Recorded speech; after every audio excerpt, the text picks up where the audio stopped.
everybody, and welcome back to the channel. In today's video, we're going to be taking a look at the Transformers Studio Series Voyager class Age of Extinction Galvatron. Now, I know this has been a character that many of us Bay fans have been so excited to see finally make his Studio Series debut. The last time we saw him was in the original 2014 toy line, and that figure certainly did leave a lot to be desired. But the Galvatron design just in general is almost impossible from a design perspective to actually replicate into an action figure. When Galvatron would transform, he would break apart into millions of different pieces, and then once would reform into robot mode, all of those vehicle mode components would have pretty much vanished. Whereas here with an action figure, the design team actually had to find a way for the truck mode to integrate into the robot mode while still trying to basically pull off the impossible, and I do think this is a pretty decent attempt. The biggest difference between this Galvatron when in comparison to the 2014 release is that this is actually a transformer and not a shell former, but sadly, considering the complex nature of the design, he's still not as perfect as some of the other Studio Series counterparts.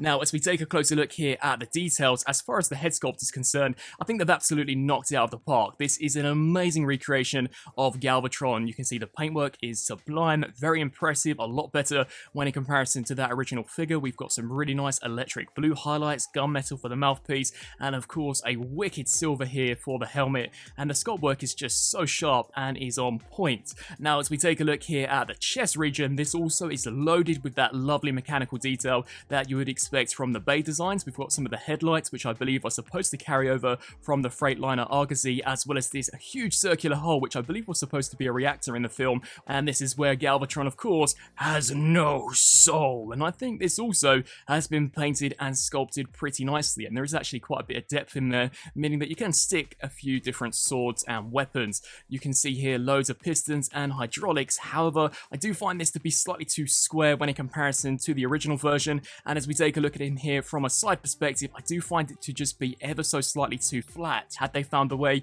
to have maybe broken this up into 3 segments, so 1 here and then 2 either side, just to push this reactor piece out ever so slightly further, I think maybe that would have caused for a slightly better look. But other than that, it's definitely been painted and sculpted pretty well. I don't like the shoulders. As we just take a look at it here as a whole, they definitely do stick out like a sore thumb in my opinion, but the shoulders here definitely look really impressive. Some nice paint and sculpt work. As we work our way down here to the forearm, you can once again see some of that very nice electric blue detail, and as we flip here to the back, they have actually sculpted in the arm blades that we see Galvatron use when he first transforms and slices that vehicle right in half.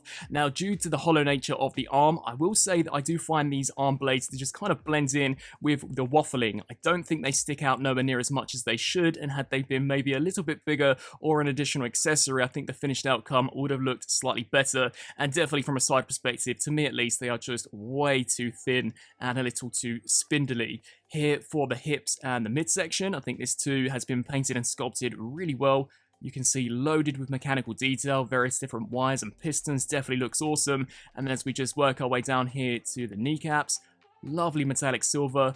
Once again, some very nice sculpt work going on here, and the foot design is awesome. These actually transform for the vehicle mode, and I think overall the sculpt work on these is on point. Now, as we flip to the back of Galvatron, probably where the biggest improvement lays when in comparison to the original version, I think they've done a really nice job. You can see how they've tried to kind of pull off where that arc reactor piece would bleed through into the back. I think the sculpt work on that looks so nice, and you can see a very nice copper applied to this rear piece. As we just take a look at the back section, you can see some pretty decent looking sculpt work, and he actually cleans up so much nicer when in comparison to that original version. So had they found a way to have maybe made this a little more rounded, especially from a side perspective, and maybe not so blocky, I really do think overall this guy would have been pretty much perfect. Now, as far as articulation goes, Galvatron does have a ball joint here at the head, so this can look up and down, as well as rotate left to right to a pretty decent range. We do get a full rotation here at the shoulder, hinge joint out to the side. Due to transformation, you could disengage this piece and have it acting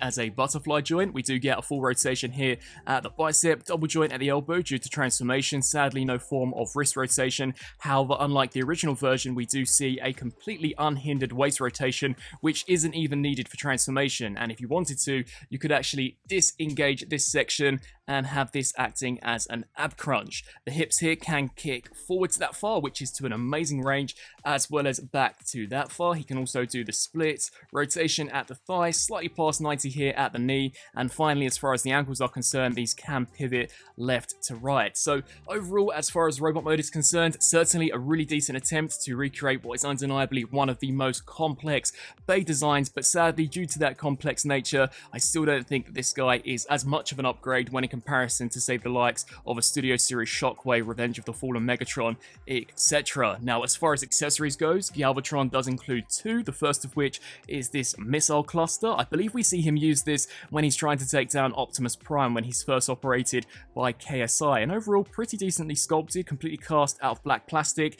And as far as the bot mode integration goes, we do simply just tab it here on the side of the arm, and we also do get included his arm cannon. Now, once more, I do find this to be a downgrade when in comparison to the original 2014 release. It's just way too small and really does look pretty puny. Here from a front perspective, it's definitely been sculpted and painted pretty nicely, but I do just wish it was ever so slightly bigger. Now, we can peg this here into the hand to give you the impression that it's transformed, but even when actually integrated into the figure, I do think it looks slightly on the puny side. You can have him, however, firing away at those Autobots. So robot mode, pretty decent, but once again, not 100% perfect. Turning now to some comparisons and kicking things off with the original 2014 Age of Extinction Galvatron, I think both of them have things that I love and I hate. As mentioned beforehand, the design in general is just going to be so difficult to replicate faithfully at the Voyager price point. If I were to be honest, I do prefer the overall shape of the chest here for our original version, but it doesn't transform like this release, so I can forgive kind of the blocky nature we've got going on here, and especially as we turn here to a side perspective, undeniably the new version is so much cleaner and a lot more faithful. This is actually a transformer, whereas this here is a shell former. You can see how they've actually tried to detail and sculpt the back to match its appearance from the movie with this new version. Even the back of the head has been completely sculpted when in comparison to this pretty poor job that we saw on the original. I do think the shoulders design looks a little better here on this release. You can see we don't have that ugly looking hinge joint, but once again, this really doesn't transform that much when in comparison to this version. And as far as paint goes, this one absolutely obliterates the original out of the water. I'd love to know down in the comment section below, out of the two, which do you prefer? Or like me, do you have things you like about one that you don't perhaps like so much on the other? And here for another weapon comparison, here we have the Studio Series blaster compared to the original. So I do definitely wish this was ever so slightly bigger, thicker, and perhaps a little longer. Here we have Galvatron compared alongside the SDCC Voyager class Transformers 5 Optimus,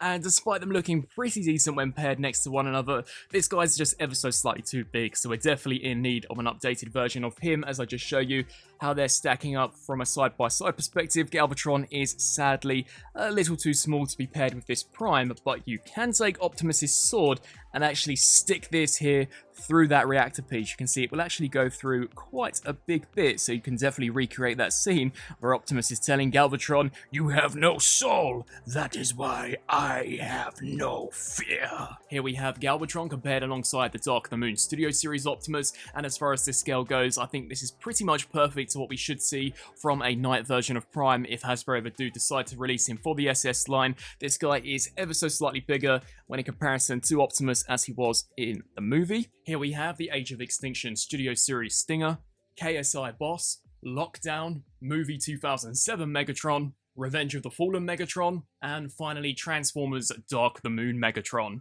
Now, turning to the transformation for Galvatron, this is certainly where you're going to see one of the biggest step-ups when in comparison to that 2014 version. This guy actually has a pretty involved transformation. So to begin with, you're going to want to take these joints here and just disengage those. We can then rotate at the bicep to the back and then hinge this section up just like this.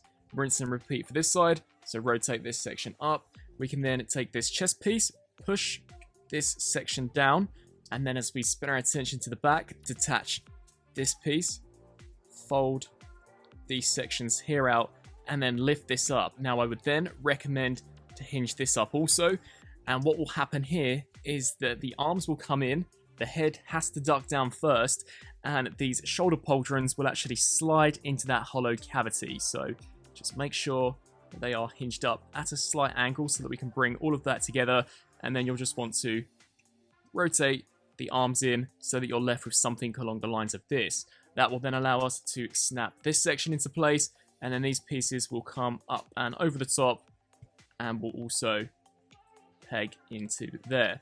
We can then take this section, hinge this up. As we come down now here to the legs, you're going to want to take this, fold this section out, and then pull this section forwards, rotate it, bend here at the knee so we can hinge that all the way up. Rinse and repeat the exact same process here for this side. So fold this section out, hinge this section up, bend at the knee, and then rotate this piece here around.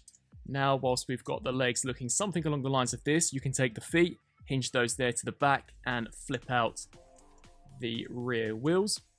We can then split the toes, hinge these sections back up, snap that there into place, and then this section will come up and over the top.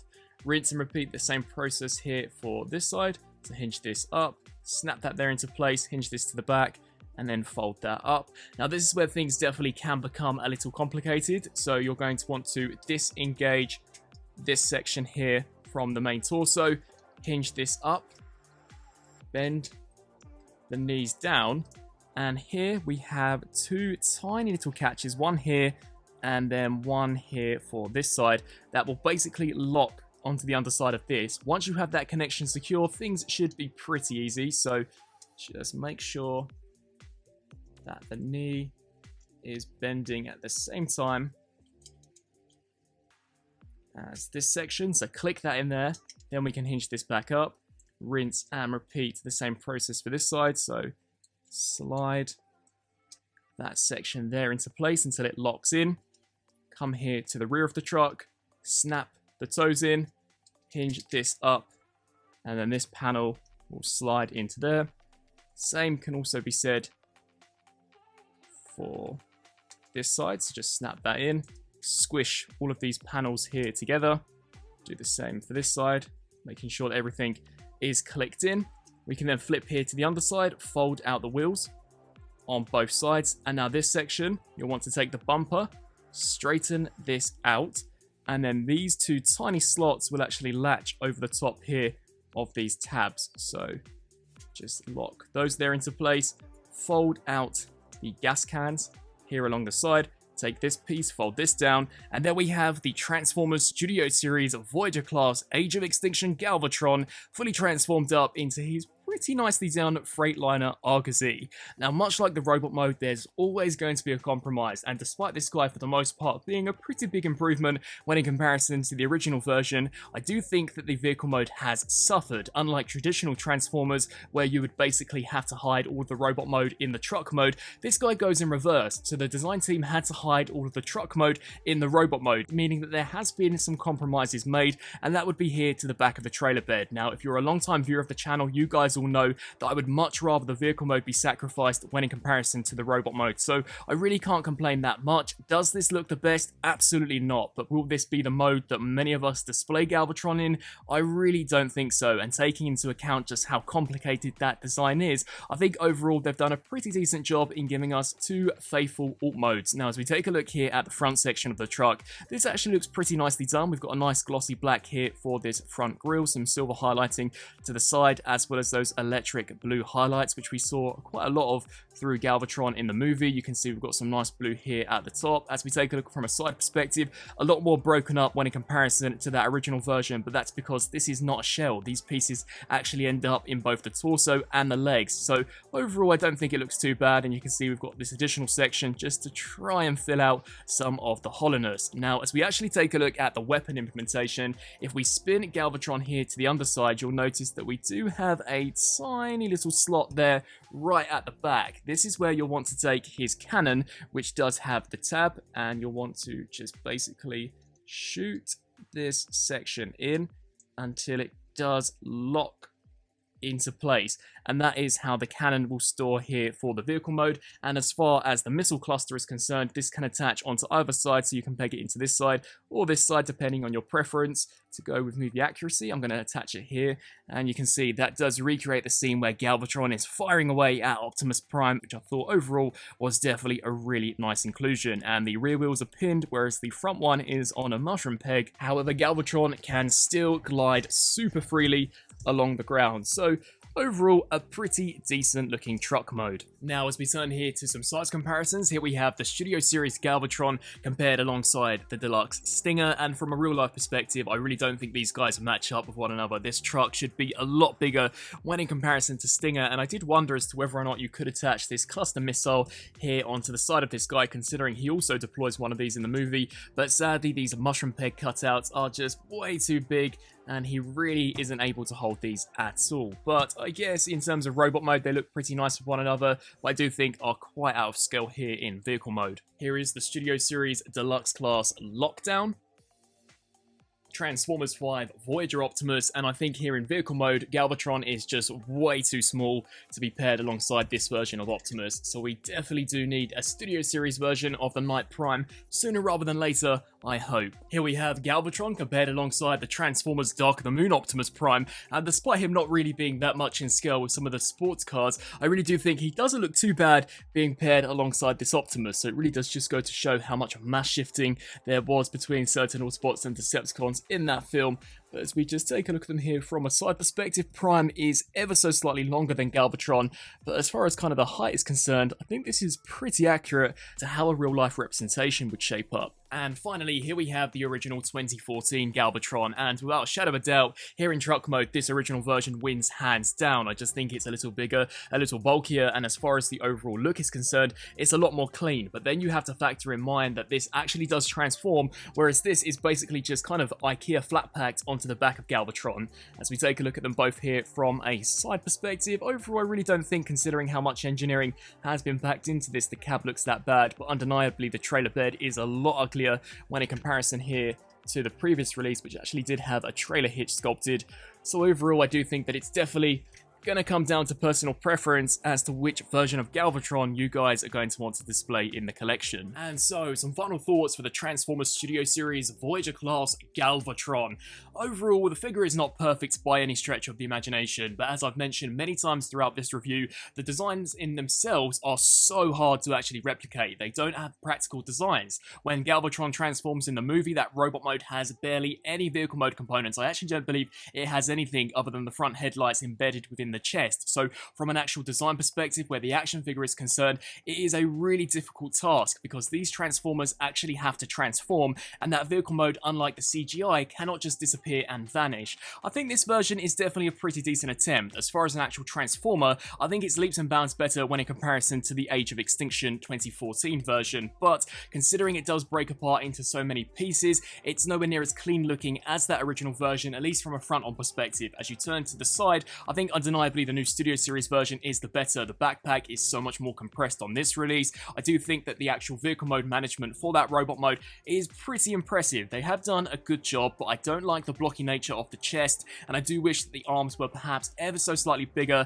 and perhaps not as hollow and waffly at the back, so that we really could have seen those blades that he uses in the movie instead of them just becoming slightly washed out. I do find the inclusion of the missile to be a nice addition, but I think that the arm cannon is way too small. It definitely should have been a lot bigger and of course a lot longer. Transformation leaps and bounds more sophisticated when in comparison to the Age of Extinction version, but much like robot mode, considering this actually transforms, the truck mode is nowhere near as clean, but it's not going to be, and I do think it's a pretty decent attempt to replicate the Freightliner Argosy, especially from a front perspective. Sadly, as you take a look at the back, undeniably that trailer hitch looks super ugly, and had they found a way to have concealed those toes, I think overall the truck mode would have been given perhaps an 8 out of 10, but as it stands, I had to be honest and give the truck mode a 6 out of 10. I really just don't think it is perfect, but the robot mode I think is a really good attempt, so I'm going to give that an 8 out of 10. I'd love to hear your thoughts down in the comment section below. What do you guys think of this brand new updated Studio Series version of Galvatron?